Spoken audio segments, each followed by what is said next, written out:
तो ओ पकोड़े वाला, दाम कितना है और तुम्हारे पास क्या क्या है? दाम और किस बात का? अभी तो सेवा का समय है। आप लोग डॉक्टर पलाश बाबू के अंतिम संस्कार में जा रहे हैं, है ना? बिना मूल्य के खाइए, बस खाकर थोड़ा सुकून पाइए। डॉक्टर बाबू के बारे में तुम्हें कैसे पता चला? और तुम इतनी रात को यहाँ क्यों बैठे हो? इस जग संसार में कितना कुछ होता है, उसकी सब खबर क्या तुम लोग रख पाते हो? शांत हरा भरा श्यामनगर गांव। वर्षा ऋतु की समाप्ति के बाद प्रकृति यहाँ उदार तो थी, पर इस बार नदी के किनारे बसे इस गांव पर एक भयानक अभिशाप आ टूटा था। मलेरिया और डेंगू का प्रकोप। घर घर में लोग बुखार से जूझ रहे थे और इस गांव में आशा की एकमात्र किरण थे सबके प्रिय डॉक्टर पलाश बाबू। दिन हो या रात, उन्होंने अपनी जान की परवाह किए बिना लोगों की सेवा की। पर हाय, किस्मत का कितना निर्मम मजाक। लोगों की सेवा करते करते वे खुद डेंगू के चंगुल में फंस गए। आज उनकी अंतिम यात्रा है। पूरे गांव में मातम पसरा है। लोग अपने मसीहा को खोने के दुख में डूबे हैं। चारों ओर उदासी और गहरा सन्नाटा है।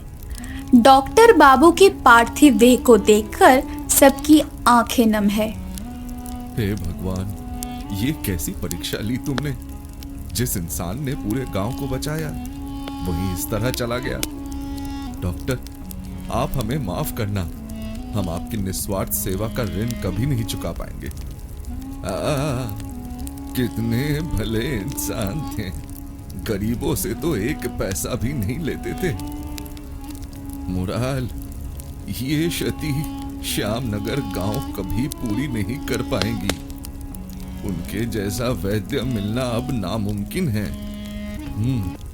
लेकिन देह को ज्यादा देर रखना ठीक नहीं है। इस आपदा में शावदा कर्मी भी कोई नहीं आ पाया।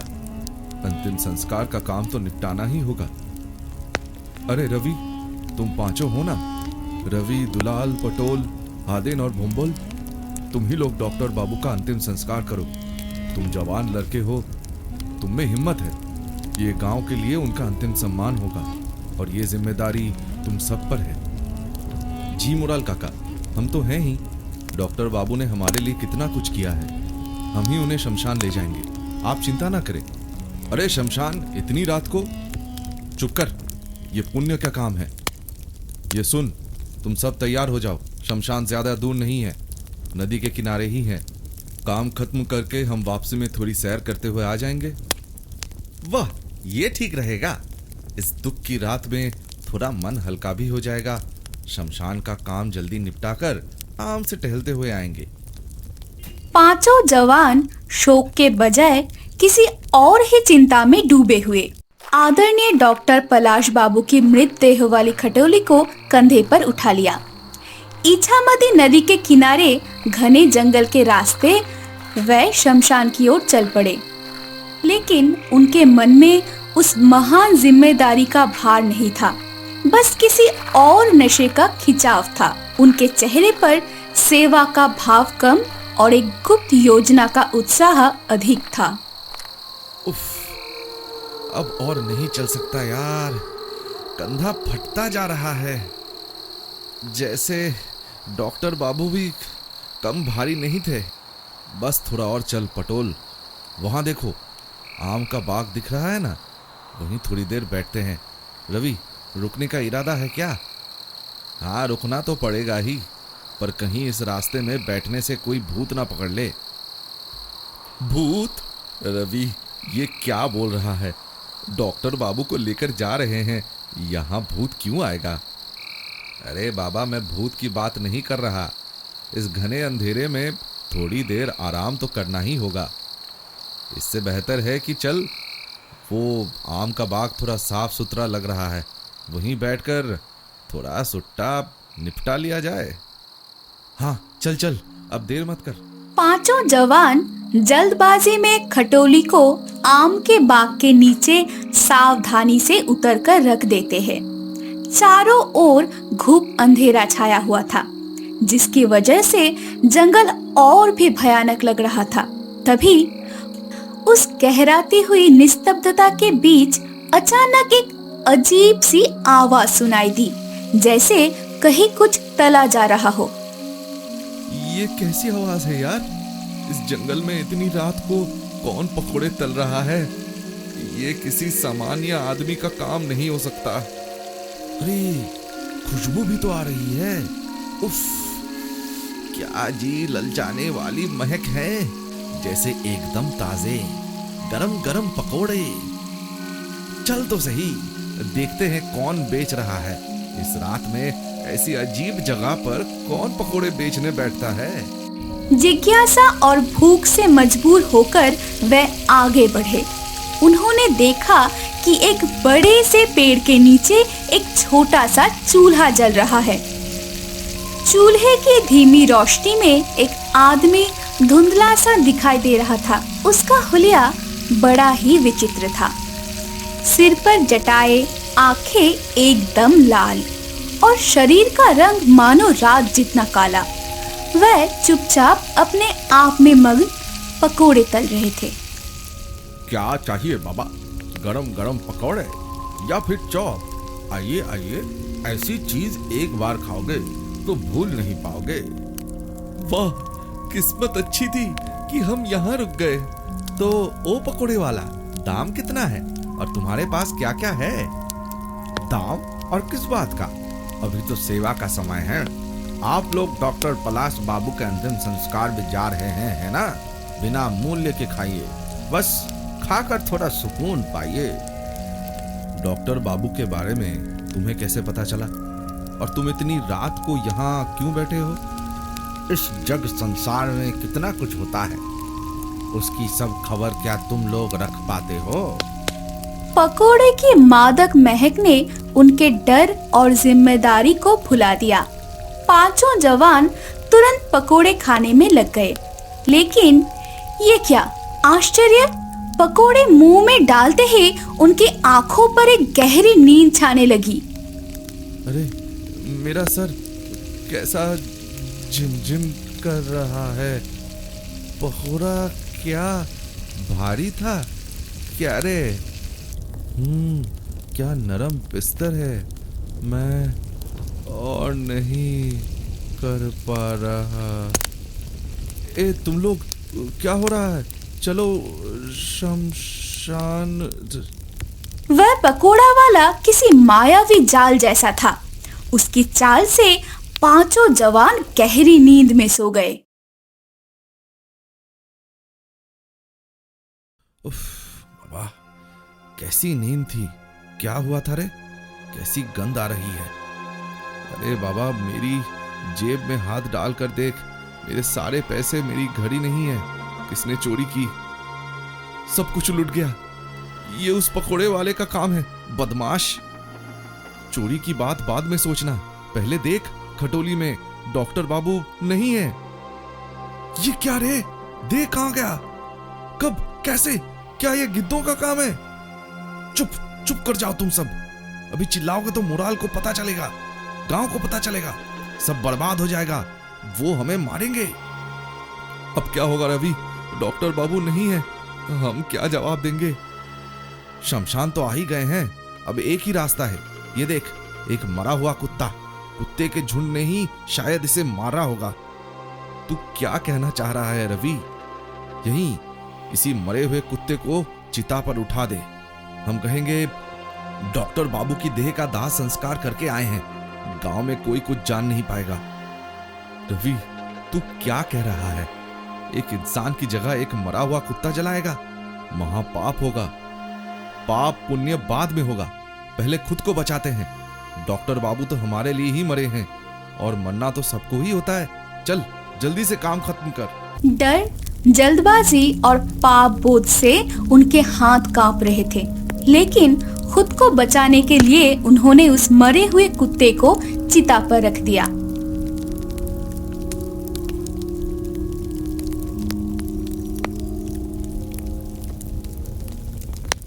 उस सुबह घाट पर एक अजीब दृश्य था।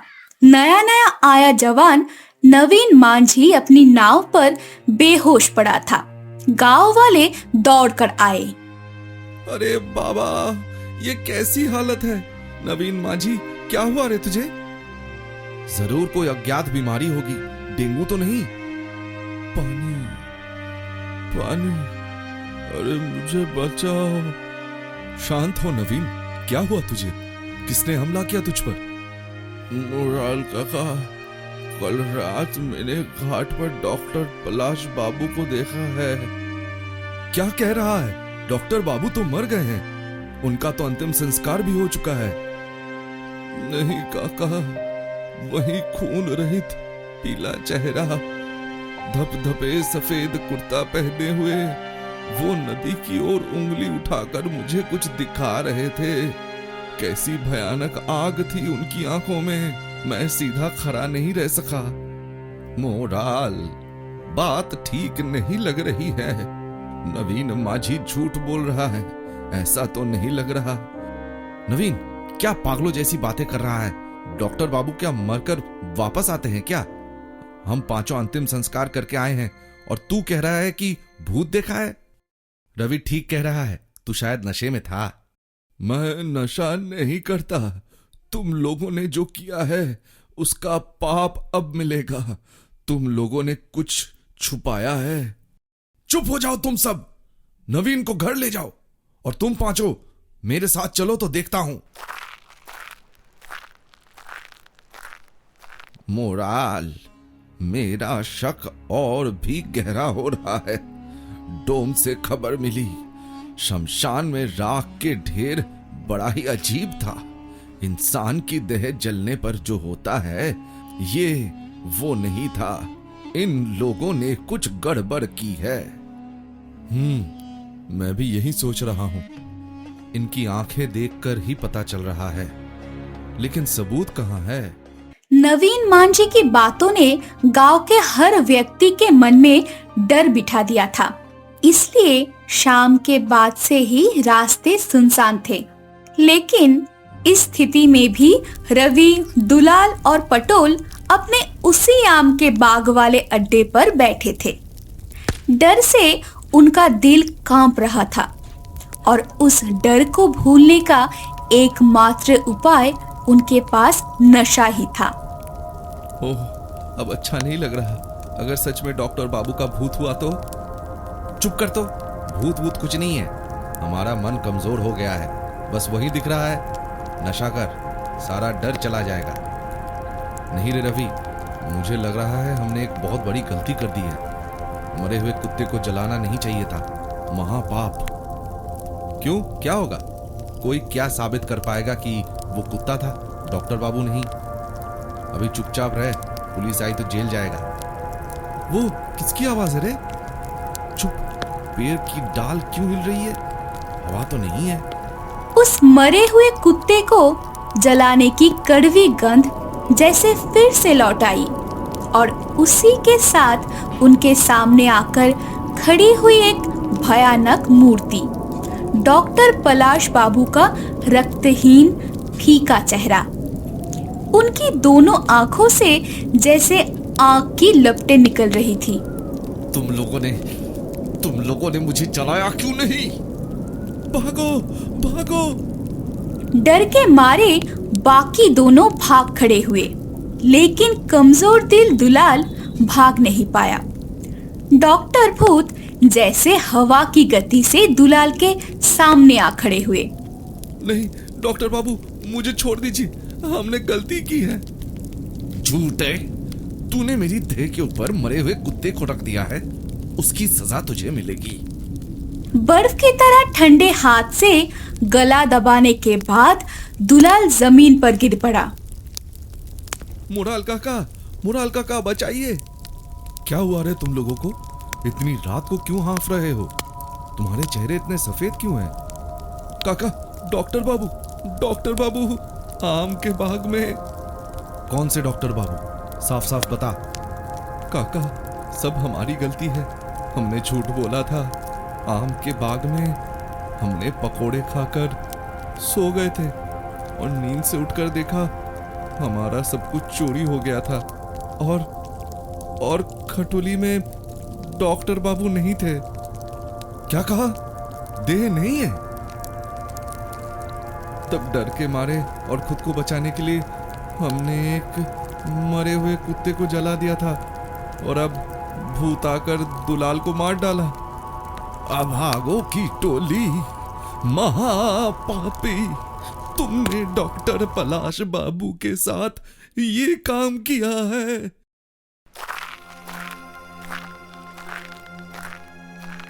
उत्तेजित गांव वाले और मोराल आम के बाग की ओर दौड़ पड़े। वहां जाकर उन्होंने दुलाल को बेहोशी के हालत में पड़ा देखा। अचानक पेड़ पौधों को चीरकर फिर से वही बर्फीली हवा आई। डॉक्टर पलाश बाबू की प्रेतात्मा सबके सामने प्रकट हुई। तुम सबके सब कृतज्ञ हो। मैं तुम्हारी सेवा करते करते मर गया और तुम लोगों ने मेरी देह की उपेक्षा की। डॉक्टर, आप शांत हो। हमने गलती की है, हमें माफ करें। माफी? ये सब सो रहे थे तब भूखे कुत्तों के झुंड मेरी देह को घने जंगल के गहरे में खींच ले गए हैं। वहां मेरी देह अब सड़ रही है। अगर तुम लोग इस गांव की शांति चाहते हो तो तुम मेरी देह के बचे हुए हिस्से को खोज कर लाओ और उचित अंतिम संस्कार करो, नहीं तो मैं इसी श्याम नगर की हवा में मिला रहूंगा। डॉक्टर भूत की बातें बिजली की तरह गांव वालों पर गिरी। उस रात और किसी की आंखों में नींद नहीं थी। मोड़ल के नेतृत्व में गांव के जवानों ने हाथ में टॉर्च लेकर जंगल की ओर दौड़ लगाई। घंटों खोजने के बाद भोर की रोशनी होने से पहले उन्होंने एक जलाशय के किनारे डॉक्टर पलाश बाबू की देह का बचा हुआ हिस्सा खोज लिया। गांव के लोग कंधे पर उठाकर लाए पवित्र देहावशेष को। नदी के किनारे नई चिता सजाई गई। आखिरी बार डॉक्टर पलाश बाबू के लिए सबने सिर झुकाया। आग की लपटें धीरे धीरे ऊपर उठने लगी। चिता के सामने खड़े थे वे पांचों युवक, रवि, दुलाल, पटोल, हड़ेन और भोंबल। उनकी आंखों में आज नशा का कोई खुमार नहीं था तो सिर्फ गहरा पश्चाताप।